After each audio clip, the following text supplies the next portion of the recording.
Harka fuunee hordoftoota keenya kan biyya keessaa fi biyya alaa teessanii nu daawwachaa jirtan kun sagantaa keessummaa qabadhee isinii dhiyaadheetiin jira. Keessummaan kee kun eenyu jechuun keessan hin oolu isaan waliin barsiisuudhaaf background isaa xiqqashoo irraa isinii tuqa. Muraad jechuun kan xiqqashoo barumsa kanaaf inni yuunivarsiitii keessatti hafuura waliin kutanii charge fiduudhaan barumsa kana hafuuratti kutee bahee achiin waa'ee isaa immoo bal'inaan gamuma isaatiin isin dabarsaa isarraa baruu dandeessanii. Mee Muraad gamasa daawwattoota keenyaan wal baradhu eenyu siin jaan introduction party dha. Mee gama isaatiin isin dabarsa. Alright, obbo Maammee, obboleessa kiyya Maammee carraa kana mijjeessitee waamicha naa godhuu keetiif fayyaa ta'e. Maqaan kiyya Muraad Usmaanii dhalataa Bahaa Oromiyaa Aanaa Jaarsooti. Achumattiin barumsa kiyya jalqabaaf sadarkaa lammaffaa achitti baradhe. Achi booda Haramaa Yuunivarsiitii seenee barumsa kiyya olaanaadhaaf Haramaa Yuunivarsiitii seenee achirraa eebbifamee bahee achi booda sarara qilleensa Itoophiyaa yookaan Ethiopian Airlines toora waggaa 3 achiin hojjechaa ture. Boodarra Qatar Airways yeroo ammaa jechuudha. Qatar Airways join godhee hojjetaa Qatar Airways fi miseensa American Institute of Management Accountancy. Hedduu galatoomii Muraad keenya barsiisuu keetiif daawwattoota keenyaan amma qaxxitaan kallattumaan gara gaafii teenyaatti dabarra. Gaafiin teenya tokkoffaan qabsoon Oromootuun garam deemaa jirti jetti. Mee kanarraa maal jettati? Gaafii bareedduudha.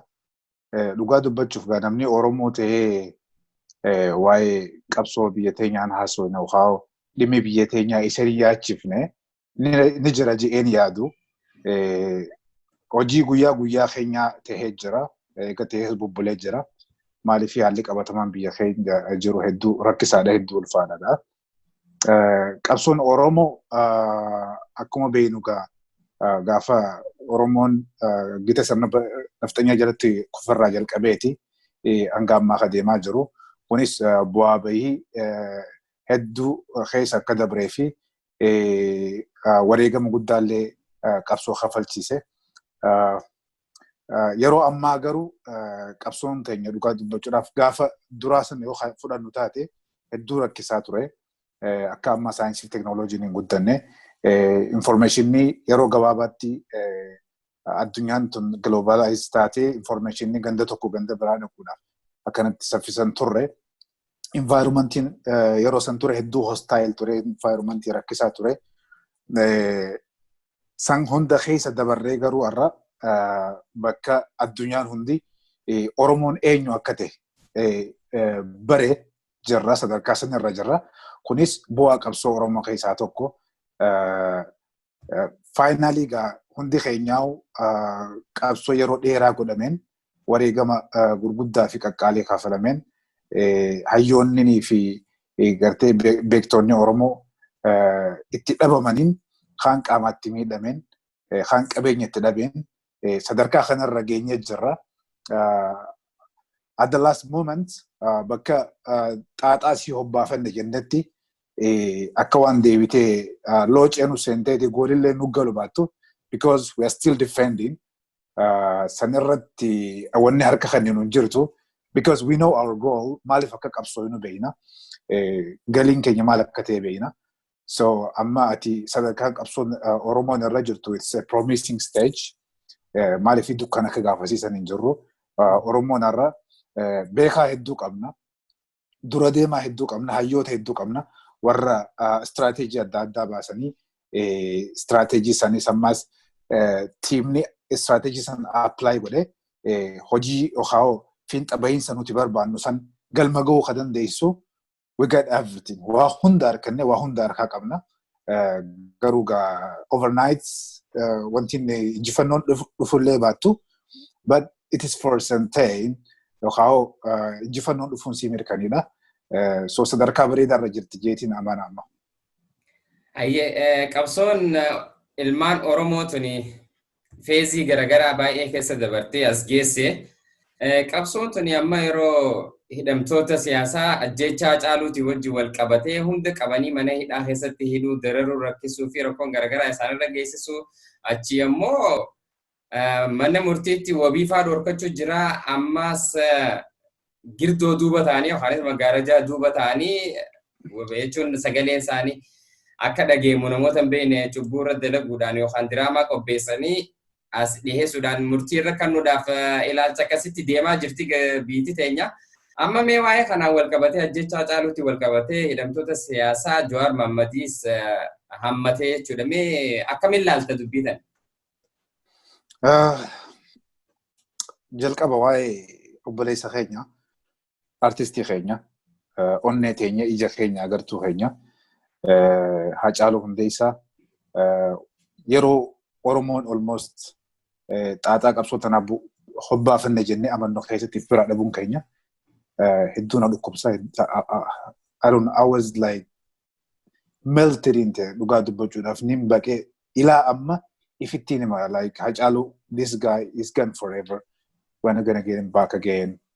Akkas jeetiin ifitti hima malee sin amantu du'ee isaa kanuma beektu wareegamee isaa kanuma beektu qalbiin namaatu hin fudhattu. It's so hard to digest.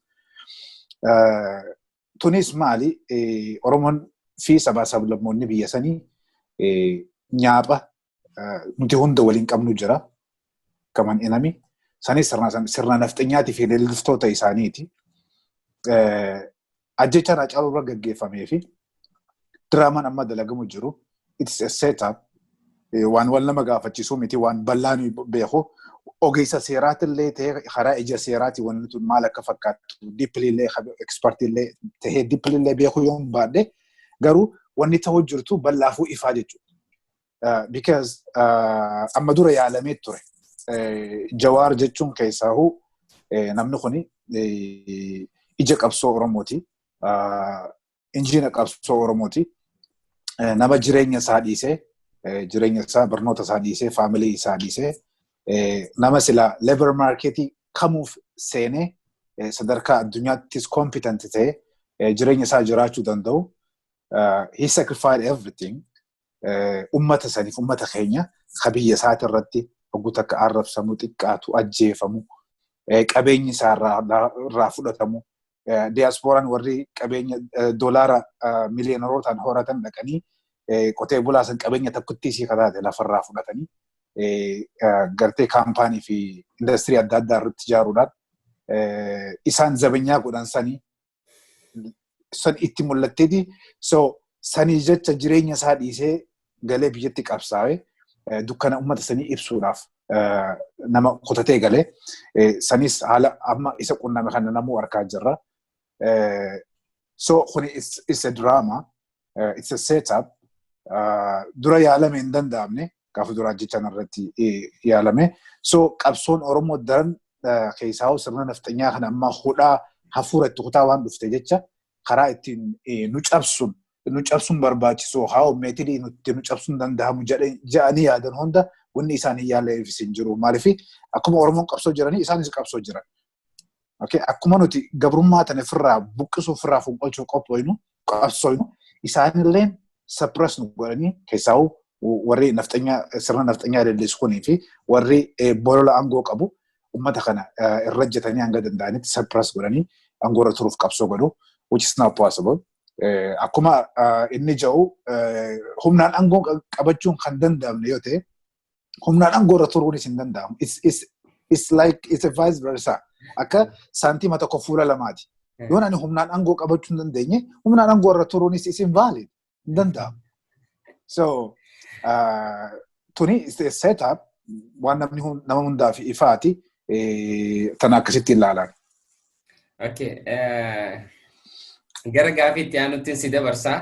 Gaafiin itti aantu haala yerootii wajjin wal qabatee lagannaan gabaa labsamtee jechuun lagannaa gabaa geejjibaati yeroo magaalaa dheertuu fakkeenya magaalota naannoo Finfinnee jiranii fi fageenya irraa dhufanii biyya alaa akka Jibuutis haa ta'u yookaan Jijjigaas haa ta'u karaa dhedheeraan kun akka waliin qunnamne qeerroon labsitee turte mee waa'ee lagannaa gabaa kanaa wajjin faayidaan isaa maali effektiin isaa maali mee kanarraa itti qashoo waasi gaafadha kanarraa mee waan si fakkaatu waasi. Alright. Lagannaa gabaa jechuun hiikaan isaa mi'aa fi tajaajila kiyya sittiin gurguruu jechuun for some reason. Sanis dhugaa dubbachuudhaaf hajal qabe dura mootummaa because wareegamaa caalutti ani tarkaanfiin dura mootummaan fudhate intarneeta cufuu ture. Sanis maal jechuudha tajaajila intarneetaa kana isiniif kennuun barbaadu I don't want your money tajaajila isiniif hin kennu jechuudha. So isaanis qabsotti waan jiraniif akkumaan jee jechuudha. So Oromoon is okay if you're not gonna sell your service to us so nutis waan qabnu qabna nutis qabsoo irra jirra waan alama qabsoo nuuf jira goolii qabna so visionii qabna san godhuudhaaf waan nu barbaachisu keessaa takka mi'aa fi tajaajila qabnu gurguruu mootummaa kanatti jaanii diduudha jechuudha. Sanis amma wanni inni fidu the immediate effect isaa wanni inni ta'u inflationidha. Qaalaa'insa gatii jechuudha. Qaalaa'insa gatii productive service adda addaa biyya saniiti. In addition to that akkuma beeknu financial institution biyya saniitti illee akka hin fayyadamne wantiin labsi ba'ee jira. Kun hundi immediate effectiin isaa wanni inni ta'u is inflation. Inflationiin yeroo keessa deemee when it takes time wanta fide is economic crisis fida. Economic crisisin yoo namni peesii isaa eege yookaan managing goone ta'e hedduu biyya saniif osoo mootummaan sana osoo warri aangoo irra jiru kun osoo hin jaalatini aangoo gadhiisanii akka deeman isaan godhe jechuudha. Kana fakkeenya fudhachuun ni danda'ama muuxannoo biyya biraatti taa'e keessaa fakkeenyaaf Arjentiinaa keessatti sababa economic crisisiidhaan torbaan lama keessatti pirezidantiin 5 yeroo itti wal jijjiiree ture jechuudha. From December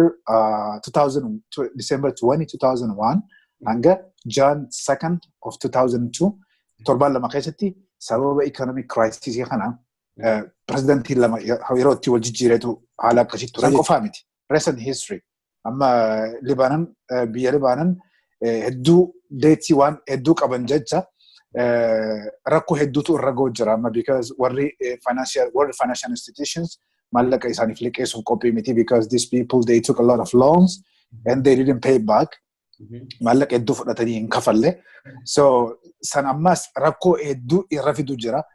Even foreign ministeriin isaanii guyyaa boombiin wantiin balaan san uumame duratti resign godhee ture because Lebanon jechuun amma booda it's a failed state jeeti. Kanaafuu akkasitti hanga resign godhuu takka jechuudha. Effectin is it's so powerful. It's like it's an economic weapon to fight a government.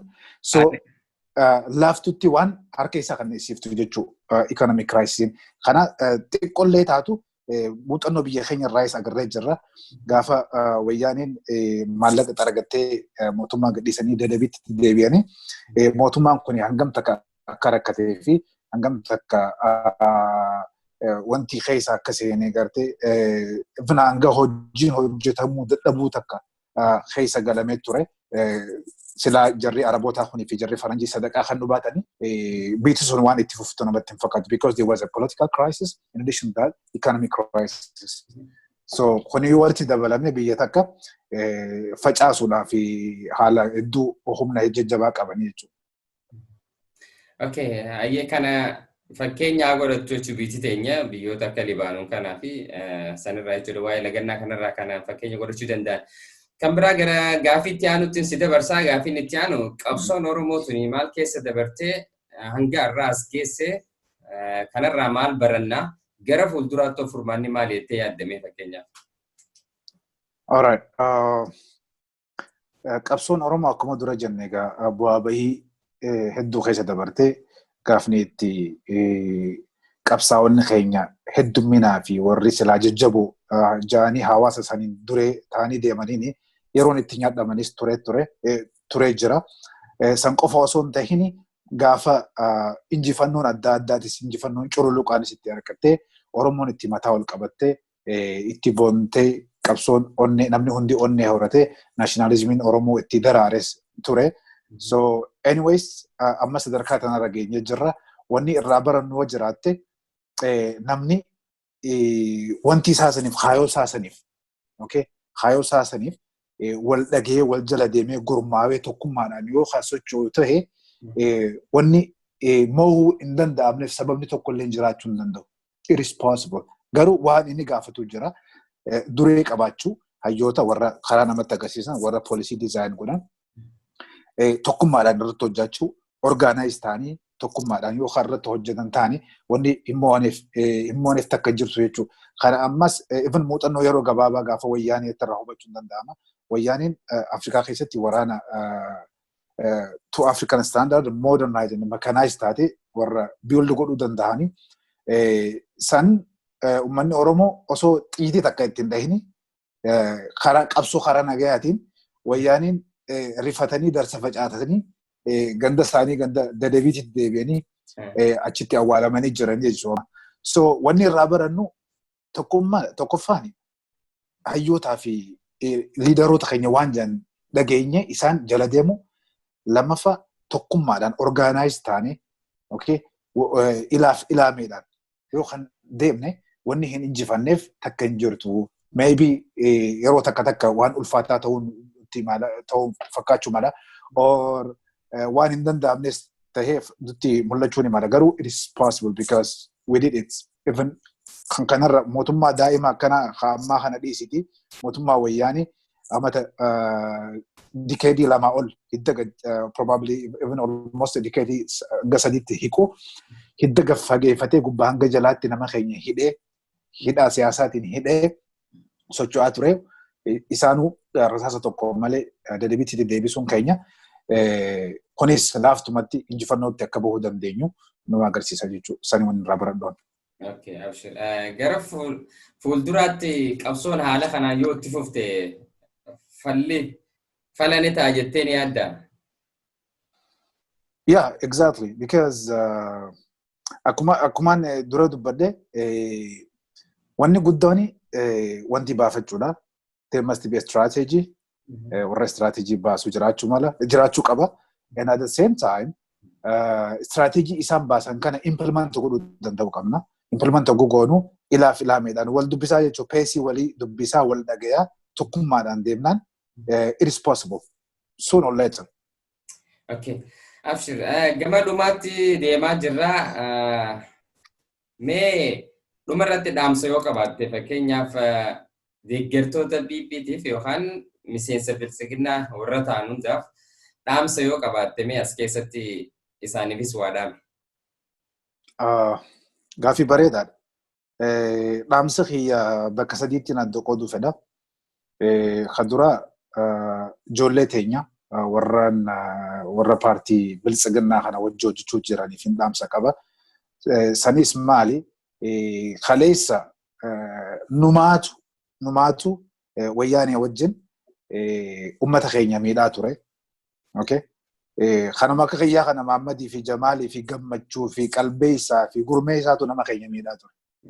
Okay? Karaa godinaa fi aanaa irratti kan dhuftu taate jechuudha.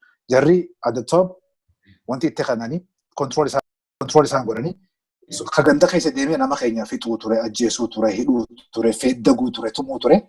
Jaruma keenya jechuudha. So namni sanirraa hin baranne I don't know yoom akka baratus naaf hin galu. Because kalee wayyaaniin isaan san ummata keenya irra bubbaaftee qabeenya hanga danda'an saammatanii hammaarratanii jara keenya itti gaafatamummaa jala dhiisanii isaan dadabiitti itti galanii jiran irra. So sanirraa barattee arras bilisiginnaa wajjin nama keenya feeddayda, nama keenya hiita, nama keenya tumta, nama keenya ajjeefta. Baru itti gaafatamummaa jalaan baata. So wantiin carraa biyya san keessatti hojjechuudha hogguu harkattu akka wantaatti itti ilaaluun qabdu akka feevariitti waan bilisiginnaan si kannite akkasitti yoo kalaaltu taate that's wrong. Kuni mirga keeti biyya teeti bara it's your country. You have the right to get the job. The government has the responsibility to provide you a job. So akkasitti ilaaluu qabu namni favorii miti it is your right.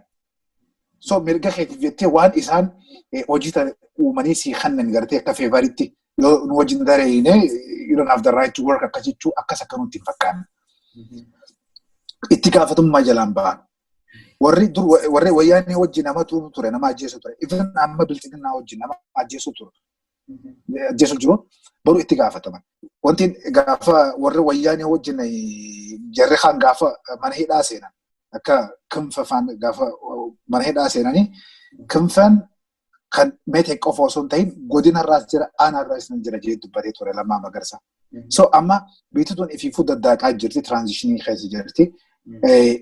Transition plus justice hataatu yoo taate dubbiin wal facaaftii waan ji'urraa namni san akkasitti peendi godhee dhiise malee dubbiin waa'ee justiceidhaa dhumta jechuu miti.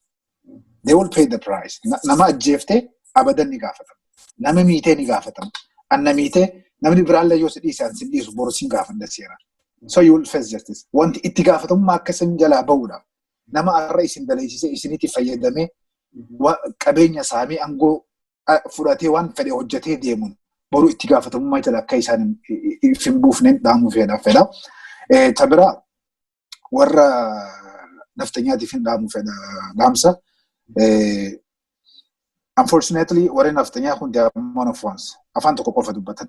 Even if they live like for years in Western countries, we have seen them struggling even speaking the language of the country. So afaan Oromootiin toroggomanii akka dhagaan siyaasaa Oromoo irraa ni hubanna namoota so haa toroggomaniif ammas warri toroggomuuf. Biitii takka wal kabajaan waan ta'an haala isaaniitti deeman. Look, namni yaada isaanii yaada lumuutti, alaabaa isaanii alaabaa lumuutti, uffata isaanii uffata lumuutti namni hin uffatinaa jeen hin jiru. Wanti nuti jennu jiru maali? Don't impose on others. Don't impose on Oromos. Don't impose on other nationalities. Sani wanni namni gaafachuu jiru. Akka mataa isaaniitti we never bother about that. Akka fedhan haa uffatanii, fedhan cafaqanii, wanti hurgufanii haa dhuganii, we don't care about that. That's not our business. We believe even sani mirga isaaniiti. Garuu nurratti fe'uun yaadinidha. Ammas paawarri nafxanyaan ganaa Oromoo fi sabaaf sablammoota biraata irratti yaadaa fi uffataa fi waan feetee usiitu carqisii irra feetu. It's fade and dead. San du'ee jira kutee jira. Fakkeenya fudhachuu ni danda'ama gaafa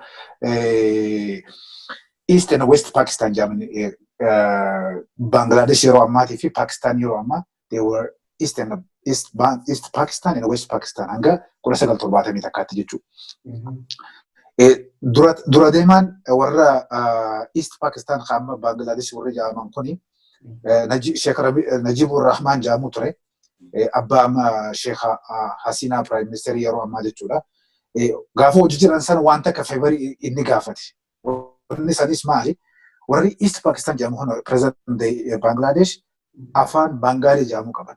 So afaan kana akka dubbannu afaan keenya lafa teenya irra jirra akka dubbannu je'eeti mirga gaafate. Jennaan warri West Pakistan jedhamu amma President of Pakistan now it is not possible at all. Urdu dubbachuu qabdaa jedheeti irratti fe'uu yaalanii jechuudha. So uummanni sani yeroo sanitti fincile. Gaafa isaan fincilanii warra barattoota isaanii community leaders, the politicians, political leaders, warri West Pakistan amma jedhamu kun Pakistan ammaa kuni isaan kana hidhuu fi ajjeesuu tarkaanfii irra fudhachuu eegalan jechuudha. Lakka isaan nama hidhanii ajjeesanii naashinaalizimiin warra East Pakistan yookaan warra Bangladesh kun guddachaa dagaagaa daraaraa dhufe.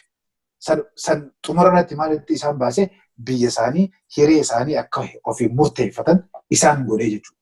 So yaada nama hubachuu nama jibbuurra yaada kiyya qofaa ta'a, alaabaa kiyya qofaa ta'a, uffata kiyya qofaa ta'a, iskiskaa qofa sirbuu qabda, shagooyyeen hin taatu, geelloon hin taatu, ragadinii hin ta'u, ashamdaan hin taatu jette asitti kuftee hafta. So dhuguma gooliin keessan Itoophiyaan akkam facaanii yoo taate, akkam facaanii fedhii teessan yoo taate, dhugaan Itoophiyaa jaalattan. Respect Oromoo as Oromoo, respect Amhara as Amhara, respect Tigrayans as Tigrayans, respect Kaffa, Somali, Harari, Sidama, Walaita, akka wantaalitti akka ummata aadaa qabu, afaan qabu, amantii qabu akkasitti kabajuu fi mirga isaanii eeguun dirqama sitti ta'a jechuudha. Tanumaan jechuun fedha asirratti so nuti keessaa ijoolleen biltsiginnaa they have to bear in mind. Amma asirra deebi'eetiin jira. They have to bear in mind. Maybe dhaadachuu itti fakkaachuu mala amma. Garuu muuxannoo biyyoota biraatirraa hubachuu dandeenya. Warri Ruwaandaa wanti civil waarii warri godhu ture, warra fixiinsa sanyii namaa warri gaggeessaa turan, warri faayinaansii godhuu ture. They are facing justice nowadays. Jaarsi umrii 92 Germany 1945 gaafa World War lammaffaa nama miidhuu ture, nama ajjeesuu ture, nama fixuu ture. He's facing justice today. Miidiyaa addunyaarraa arguu jira jechuudha. So bareen kiyya warreen ijoolleen tanya ijoollee bilchaannaa amma isirra deebi'ee isin dhaama yaamicha obbolummaa isin dhiyeessa mata keenya miidhina wal cinaa dhaabbannu wal haa gargaaruu wal haa deeggaruu bilisummaa teenya taabaanuu jira.